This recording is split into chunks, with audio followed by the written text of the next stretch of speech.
My name is Vanessa, and for 20 years I was a widow.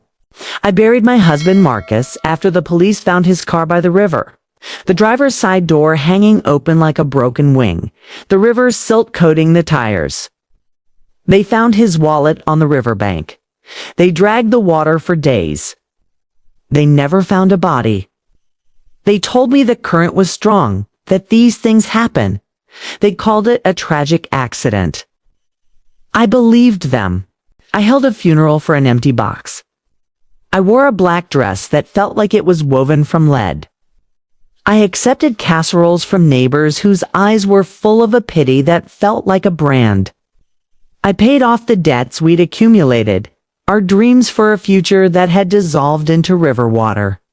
I lived alone in the house we bought as newlyweds, a house that was no longer a home but a museum dedicated to a man who had vanished. Every floorboard creaked with his memory. Every shadow in the hallway held his shape. For 20 years, I was not a woman. I was a monument to a ghost. And then I saw the scarf. It was a Tuesday. It was 2 hours from our hometown, in a city that felt too bright, too loud. I was visiting a specialist for the arthritis in my hands, a parting gift from 2 decades of tension and grief.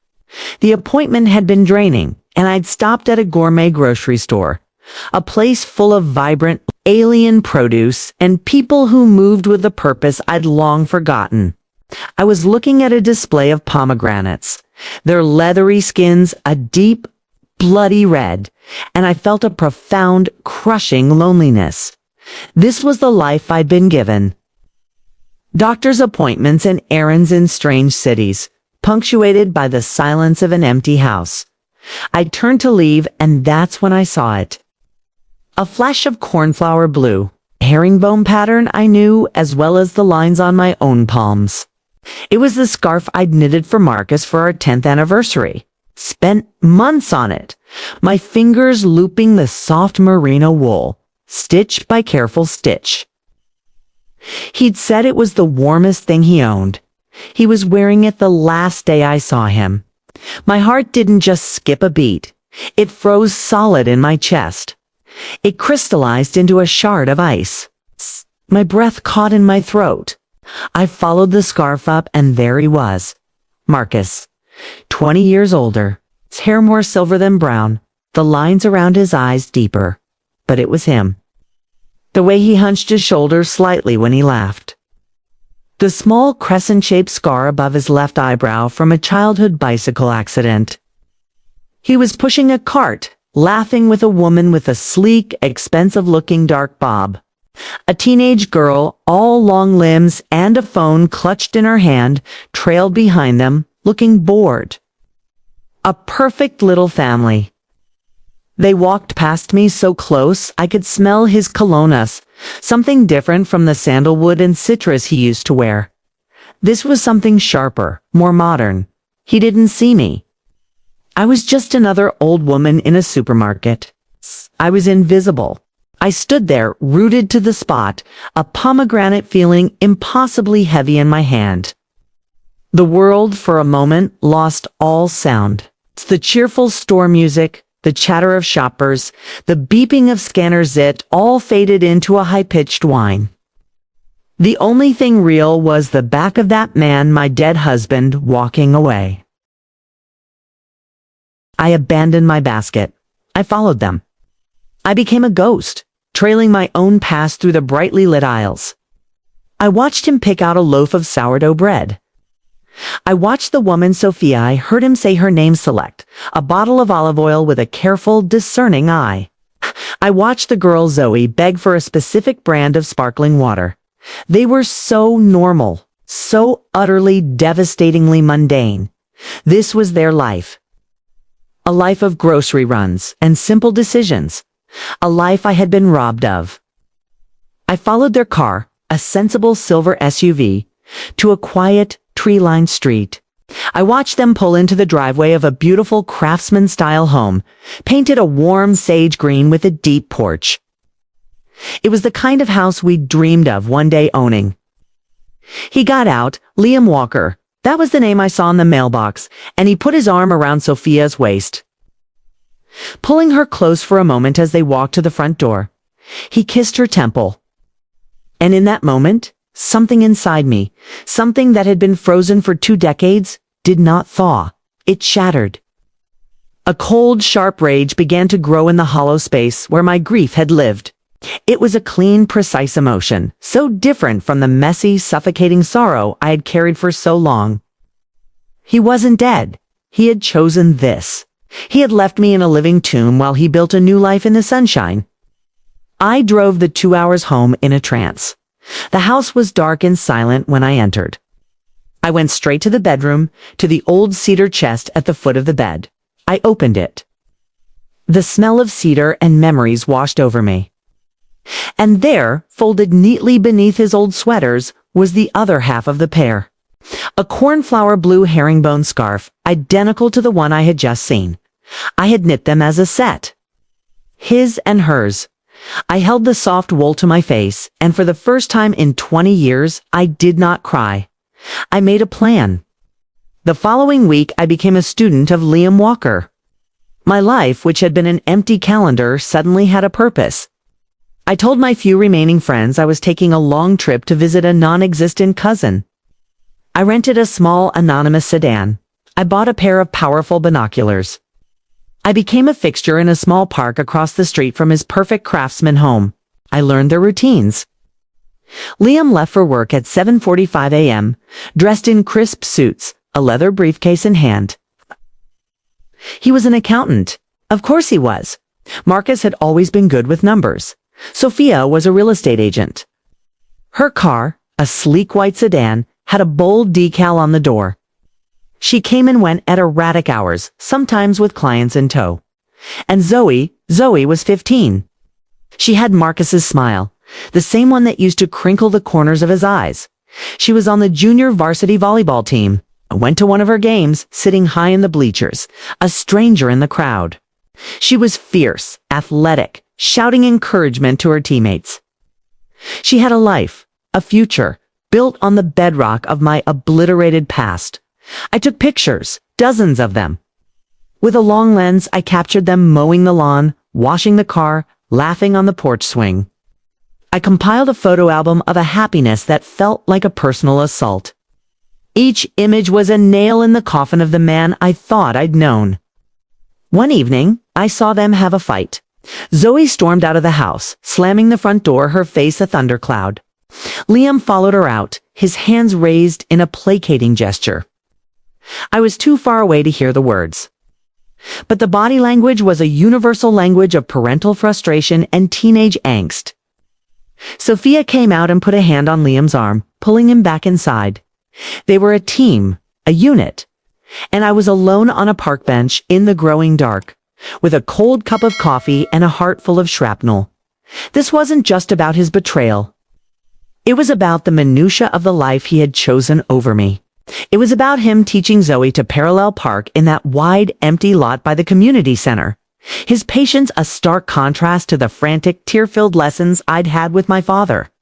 It was about the way he and Sophia would sometimes slow dance in the kitchen on a Saturday night. The faint sound of music drifting through their open window. They had inside jokes.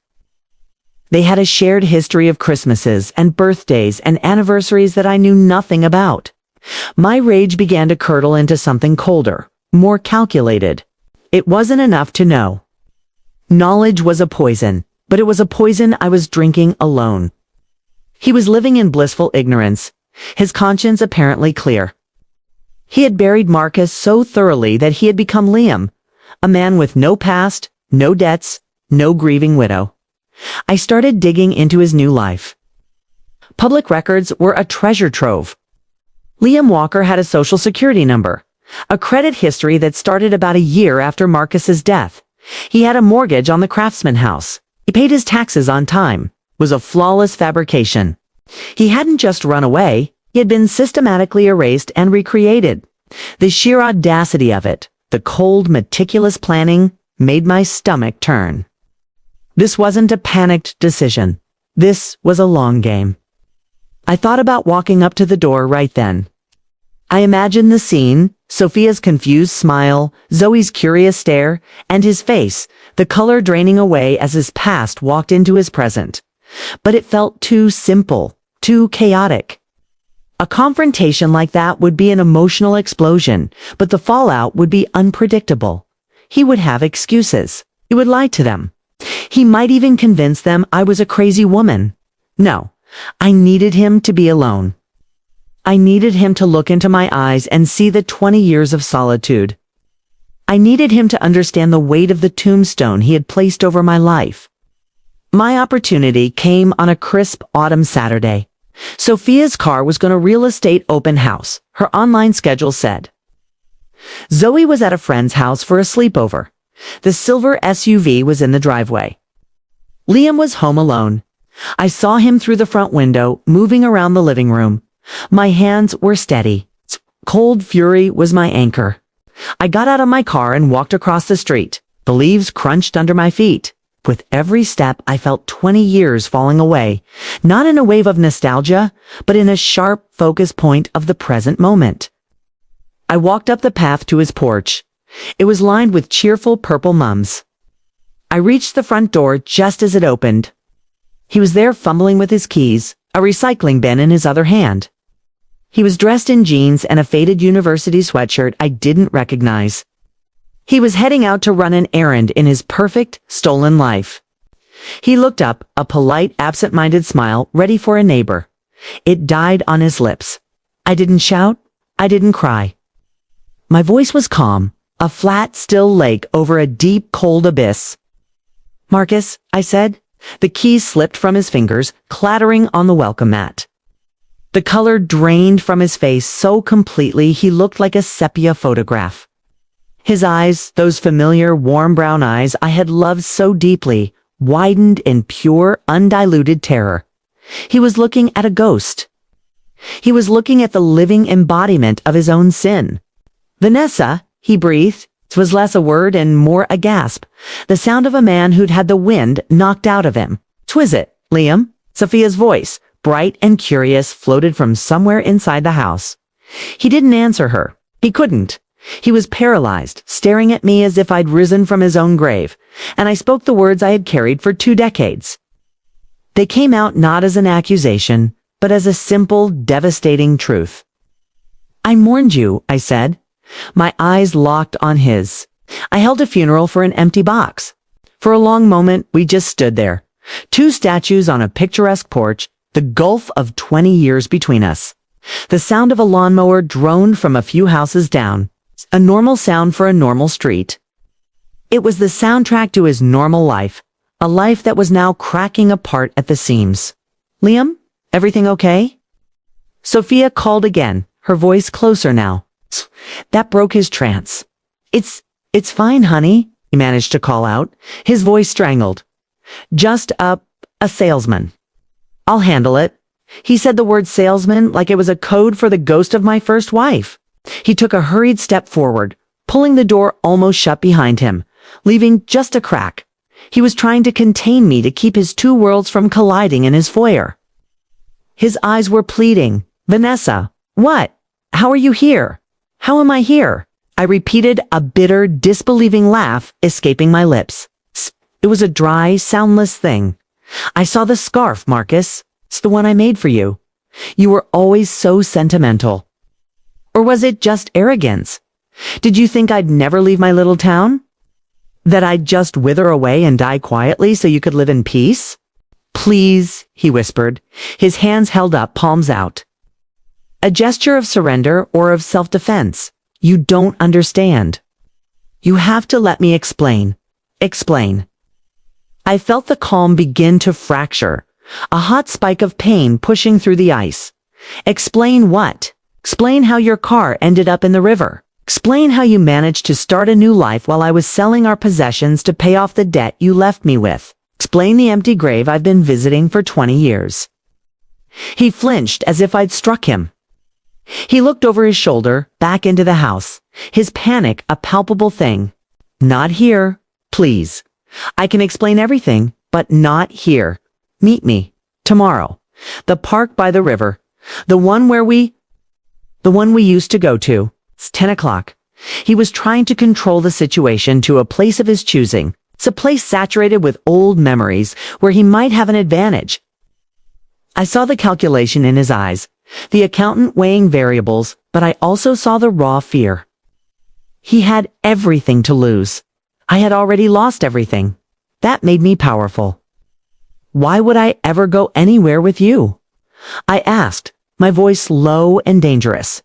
Because you deserve to know the truth, he said, and for the first time his voice held a shred of the man I remembered. A hint of earnestness. It wasn't what you think. I did it to protect you, Vanessa. I swear to God, I did it to save your life. The words hung in the air between us. To save your life. Were so dramatic, so utterly cliché that I wanted to laugh. But the look in his eyes, it wasn't the look of a man caught in a simple lie. It was the look of a man haunted. I stared at him, at this stranger in my husband's aging face. I saw the scar, the familiar curve of his ear, the way he bit his lower lip when he was nervous. A lifetime of love and shared history warred with the evidence of his profound betrayal. The part of me that had loved him, the part that was still the 35-year-old woman whose world had ended, was desperate to believe him. To have a reason, any reason, that could transform his monstrous act into something noble. The other part of me, the 60-year-old woman who had learned to live with a constant dull ache, knew it was a lie, but I needed to hear it. I needed to hear the story he had constructed to absolve himself. Fine, I said, the word tasting like ash. The park, 10 o'clock. But if you're not there, Marcus, so help me. I will walk right up to this door and I will introduce myself to Sophia as your first wife. The one you so thoughtfully provided for. The threat landed. He paled even further, if that was possible. He just nodded, a quick, jerky motion. I didn't say another word. I turned and walked back down the path. Past the cheerful mums. I could feel his eyes on my back, but I didn't look around. I got into my car and drove away, my hands clenched so tightly on the steering wheel that my knuckles were white. The calm was gone, replaced by a churning, chaotic storm of hope and hatred. He did it to save my life. The words echoed in my skull, a tantalizing, poisonous refrain. The park was exactly as I remembered it, and yet completely different. The old oak tree we used to picnic under was bigger, its branches more gnarled. The river, the same one that had supposedly taken him, flowed with the same relentless, indifferent current. But where it had once been a place of peace, of young love, and whispered dreams, it was now a crime scene, the backdrop to the greatest deception of my life. He was already there, sitting on a bench facing the water. He looked smaller somehow, hunched in a plain dark jacket, devoid of the trappings of Liam Walker. He looked like a man waiting for a verdict. I sat down next to him, leaving a foot of cold, empty bench between us. The silence stretched, filled only by the gurgle of the river and the distant cry of a gull. "Start talking," I said. My voice was flat. I would not give him the satisfaction of my emotion. He took a deep, shuddering breath, his eyes fixed on the water. "I got involved with something, Vanessa. Something at work. It was just a small accounting firm, you remember? But we had this one client. It's a big one. Import-export. I started noticing discrepancies. Huge amounts of money moving through shell companies. I was naive. I thought it was tax evasion. I went to my boss. He paused, rubbing a hand over his face. He told me to drop it. Said I was imagining things, but I couldn't. It was too big. I dug deeper. I made copies of files, and I found out. It wasn't just money, it was everything. Drugs, weapons. The client was a front for a syndicate. And my boss was in on it. He turned to look at me then, his eyes desperate for belief. I was going to go to the police. I had the evidence in a briefcase. But the day I decided to do it, I came home and found a man waiting for me in our living room. You were at your mother's that weekend. He was just sitting in your armchair, Vanessa, in the dark. He knew everything about us, your name, where you worked, your mother's address. He said if I went to the police, or if I told anyone, they wouldn't just kill me. They'd make you disappear first. He described the dress you wore to our anniversary dinner the week before. He knew. A cold knot tightened in my stomach. I remembered that weekend. I remembered coming home to a house that felt odd, cushion out of place. A faint smell of cigarette smoke. Though neither of us smoked, I dismissed it. The police couldn't protect us, he continued, his voice dropping to a whisper. This organization, they had people everywhere. My only choice was to disappear, to make them think I was dead so they'd have no reason to come after you. A faked suicide was the only way. I drove the car to the river, left my wallet. I walked away in the rain. I had a contact, a guy who knew how to make new identities. Came Liam Walker. I had to cut all ties completely. If I so much as called you to let you know I was alive, I was signing your death warrant. He finished, his shoulders slumping as if the story had physically drained him. He looked at me, waiting. And for a single, breathtaking moment, I believed him. The pieces fit. The fear in his eyes was real. The story was elaborate, cinematic, but possible. It painted him as a hero.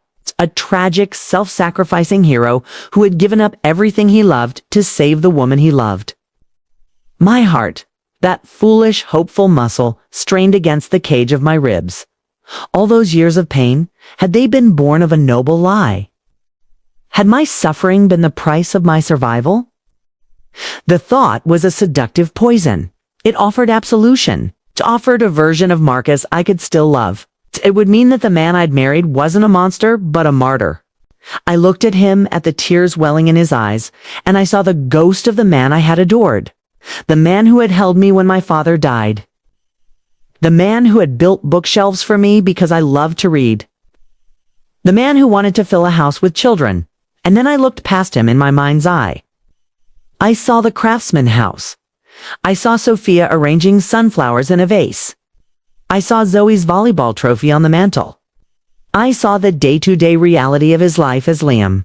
The noble lie began to crumble, its foundation too weak to support the weight of his new happiness. You did it to save my life, I said slowly, testing the words.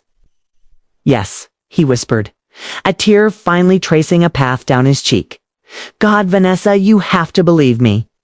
I did it for you. I turned my body fully towards him on the bench, my gaze sharp and unyielding. So tell me, Marcus, or Liam, whoever you are, when the threat was over, when enough years had passed and this mysterious syndicate had forgotten all about the accountant who knew too much, why did you never come back for me? He opened his mouth, but no sound came out. The plea in his eyes flickered and died, replaced by a dawning horror as he realized the fatal flaw in his beautiful, tragic story. I pressed on, my voice like shards of glass. It's been 20 years. You telling me that these all-powerful, omniscient criminals are still watching the grave of a dead man? That you're still in hiding? Or did you just find that, after a few years, you preferred being Liam? You preferred a life unburdened by the wife you left behind? You preferred a new, younger woman who didn't remind you of the messy past you'd abandoned? That's not... Don't. I snapped, the word cracking through the air like a whip.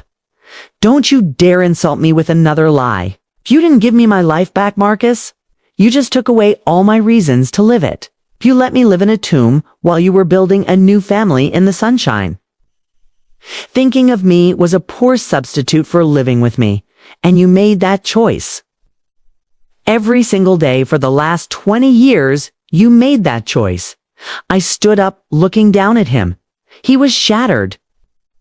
His noble lie was in ruins around him, and he was exposed for what he was, a coward. A man who, when faced with a terrible choice, may have initially chosen to protect me, but who ultimately chose to protect his own comfort, his own new chance at happiness, at the direct expense of my entire existence. The hope I had felt moments before was gone. In its place was a desolate, crystalline clarity. The truth didn't set me free. It just locked me in a different, more desolate prison. And I knew with a certainty that chilled me to my soul that I could not let him live there in his sunny prison while I rotted in mine. I had walked away once. I would not walk away again. There was no record, no whisper of any major criminal case in our area that would have involved an accountant turning state's evidence. I searched federal court records painstakingly for hours. Nothing. It was all a lie. A beautiful, self-serving, elaborate lie. He hadn't been running from criminals. He had been running from me, from our debts. From the pressures of a life that perhaps felt too small for him. He had seen a way out, a dramatic final way out tanned. He had taken it without a single thought for the nuclear wasteland he was leaving behind. The cold rage returned, but now it had a purpose. It was a tool. It was fuel.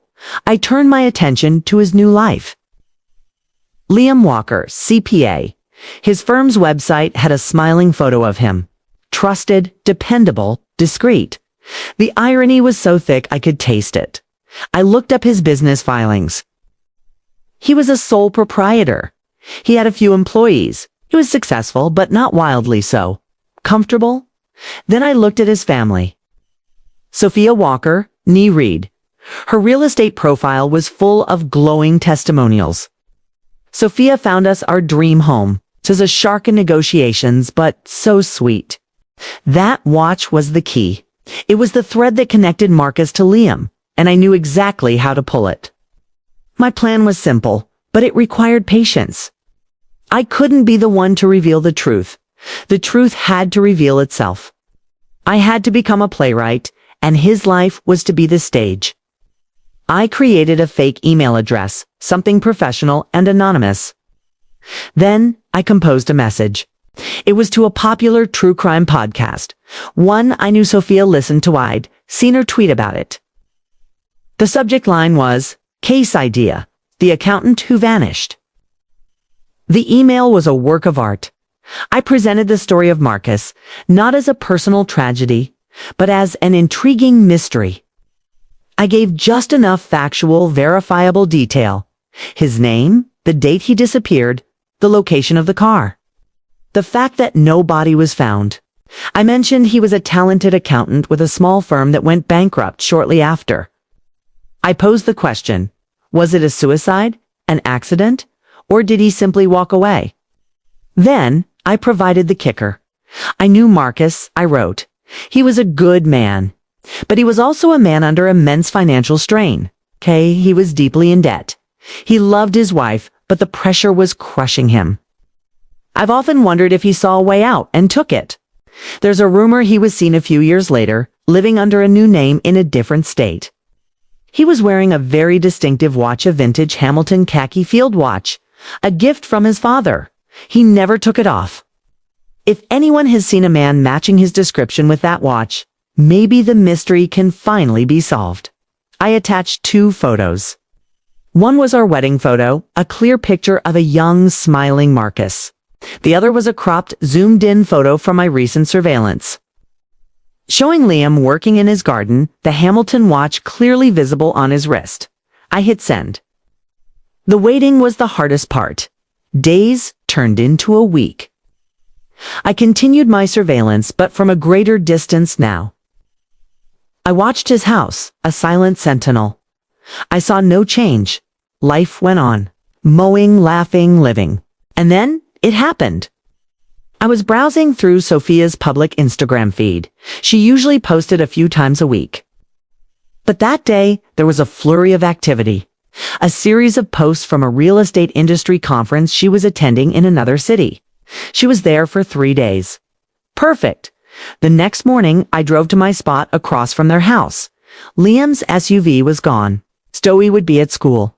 The house was empty. My phone buzzed with a notification. It was from the podcast. Their new episode had just dropped. The title, The Vanishing Act. Did this husband choose to disappear? My heart hammered against my ribs. I clicked play. The hosts began narrating the story I had sent them. They used my words, my details. They showed the 2 photos side by side on their video feed. The young Marcus and the older Liam. The same watch on both wrists. It was undeniable. I watched the house. Nothing.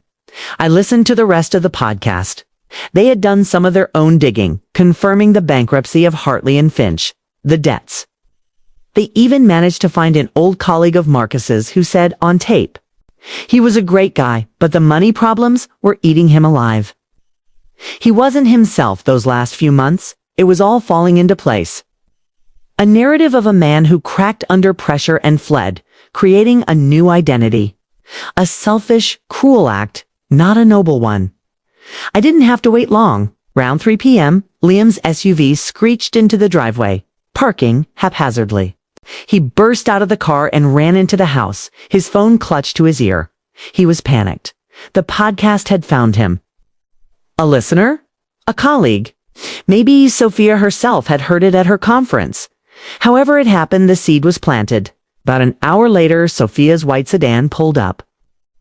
She must have taken the first flight home. She got out, her posture rigid. She didn't run, but walked with a deliberate, furious pace into the house. I couldn't hear the words, but I didn't need to. I saw the shadow play through the blinds of their living room. It was a pantomime of accusation and denial. I saw her gesticulating wildly. Saw him, his hands out, pleading. I saw him slump into a chair, his head in his hands.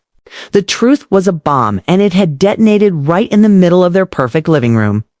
I saw Zoe's school bus arrive. She got off laughing with a friend, unaware that her world had just been dismantled. She walked up the path and opened the front door. The argument inside stopped abruptly.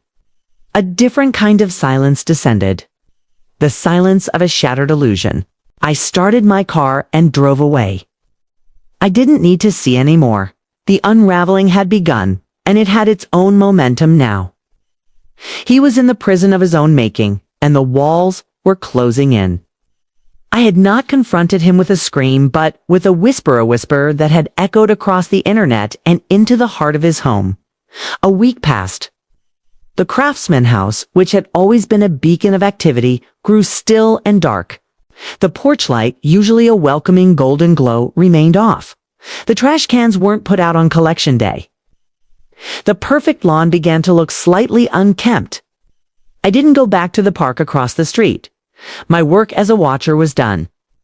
Instead, I monitored the digital fallout. Sophia's real estate profile was taken down. Her active social media accounts went silent. Zoe's accounts were set to private. I knew with a cold certainty that he would try to contact me. He would know it was me. There was no one else. The call came on a rainy Thursday afternoon. The number was blocked, but I knew. Vanessa, his voice was a ruin. It was hollow, stripped of all its former confidence, all its Liam Walker polish. It was just the raw, broken sound of a man who had lost everything. I said nothing. I just let the silence stretch, letting him sit in the consequences of his own actions. Why? He whispered, the word cracking. Why would you do this? You destroyed my family. That finally broke my silence. A harsh, mirthless laugh escaped me. I destroyed your family. I destroyed it. You made a choice 20 years ago, Marcus. You planted a time bomb in the middle of your own life. All I did was show everyone the timer. You don't get to blame me for the explosion. Sophia left me, he said, his voice trembling. She took Zoe. She won't even talk to me. She called me a monster. My own daughter is terrified of me. Good, I said. The word sharp and clean. She should be. Oh, you are a monster. You murdered the man I loved and then built a new life on his grave. Did you think there would be no reckoning? Did you think I would just fade away and die? A sad little footnote in your glorious news story? I loved you, he cried, and I could hear the tears in his voice. I did it to save you. Stop lying, I roared, the fury finally breaking its leash. I checked, Marcus. There was no syndicate. There was no witness protection. Your boss died in Florida playing golf. You were in debt and you saw a way out. You were a coward. You ran. And then, when you were safe and comfortable, you decided you liked your new life better. You didn't save me. You sentenced me to a life of solitary confinement. You are not a hero. You are a thief. You stole my life, my future, my happiness. And for that, you don't get to keep yours. The line was silent for a long time, save for the sound of his ragged breathing. What do you want from me? he asked, defeated. It's too late for once, Marcus, I said, my voice returning to its cold, flat calm. I wanted my husband back. I wanted the children we never had. I wanted the 20 years you stole from me. You can't give me any of that. This was never about getting something back. It was about you finally having to pay for what you took. I have nothing left, he whispered. Now you know how it feels, I said softly. And I hung up the phone. I sat in the silence of my own house, the house of ghosts. The rain tapped against the window pane. I felt no triumph. No glorious victory. There was no joy in this. There was only a vast, empty stillness. The storm of my rage had passed, and it had left a wasteland in its wake for both of us. I had taken my revenge. I had exposed his lie and shattered the beautiful, false world he had built. I had given him a taste of the loneliness he had condemned me to. But as I looked around the quiet, dark living room, I realized something. The throne of his new life was empty now. But my own chair, in this house of memories, was still just as empty. Justice had been served, but it didn't fill the silence, didn't warm the bed, it didn't forgive the years. I had one. But I was still alone in a house haunted by a ghost who had turned out to be a coward. The victory felt as hollow as the casket I had buried. A month later, a letter arrived. It was from a law firm I didn't recognize. My first irrational thought was that he was suing me. But when I opened it, my breath caught in my throat. It was a deed. To the Craftsman House. The title had been transferred solely into my name. There was a short accompanying letter from the lawyer. Ms. Evans, my client, Mr. Liam Walker, has instructed me to transfer the property at address to you, with all taxes and fees paid. He has vacated the premises. The keys are enclosed. He asked that I convey to you that this is the only thing of value he has to give. He will not be contacting you again. I held the keys in my hand. They were cold and heavy. This was it, the final piece of his surrender. The ultimate restitution. It's a house for the life. I drove there one last time. The for sale sign was gone from Sophia's business. Another agent's sign was in its place. The Craftsman House stood silent. The mums on the porch were dead, brown and brittle. I used the key and walked inside. It was a tomb of a different kind. Half-empty furniture was gone. There were pale squares on the walls where pictures had hung. A single volleyball trophy sat abandoned on the floor by the fireplace. It felt like a house that had been violently purged. I walked through the rooms. The kitchen where they had danced. The living room where they had argued. Zoe's bedroom with a few stray posters clinging to the walls. Their master bedroom. The closet doors hanging open, empty. I ended up in the backyard. There was a wooden swing set, the paint peeling, sat on the swing, the chains groaning softly under my weight. This was the life I should have had. This was the house, the yard, the family. He had given me the shell, but the heart of it was gone, just like the heart of my own home. I had wanted him to feel my pain, and I believed he finally did. I had taken his family, his home, his identity. I had reduced Liam Walker to nothing, back to the nothing from which he had created himself. But as I sat there on that swing, in the yard of the house I had just won, I didn't feel like a victor. I felt like a caretaker of another ruin. I had exchanged my prison of grief for a prison of bitter victory. The walls were different, but the loneliness was the same. The man I loved had died by the river 20 years ago. The man I destroyed was a stranger. And I was left here, in the quiet, with the keys to 2 empty houses and the chilling knowledge that some wounds are so deep, so profound, that not even the most perfect justice can ever heal them. Revenge is not a cup of water for a dying man. It is a cup of salt. It quenches no thirst. It only makes you thirstier. I stood up from the swing, my old bones aching. I left the keys on the kitchen counter. I didn't want his house. I didn't want his life. I had only wanted my own back, and that was the one thing neither of us could ever give me. I walked out, closing the door on the Craftsman House, on Marcus, on Liam, on the whole sad, terrible story. I got in my car and drove back towards my own lonely house. The sun was setting, casting long, deep shadows. The world was moving on, and I was, for the first time, truly alone with myself. Not as a widow, not as an avenger, just as Vanessa. A woman sitting in the twilight with the rest of her life stretching out before her. Silent and still and entirely her own.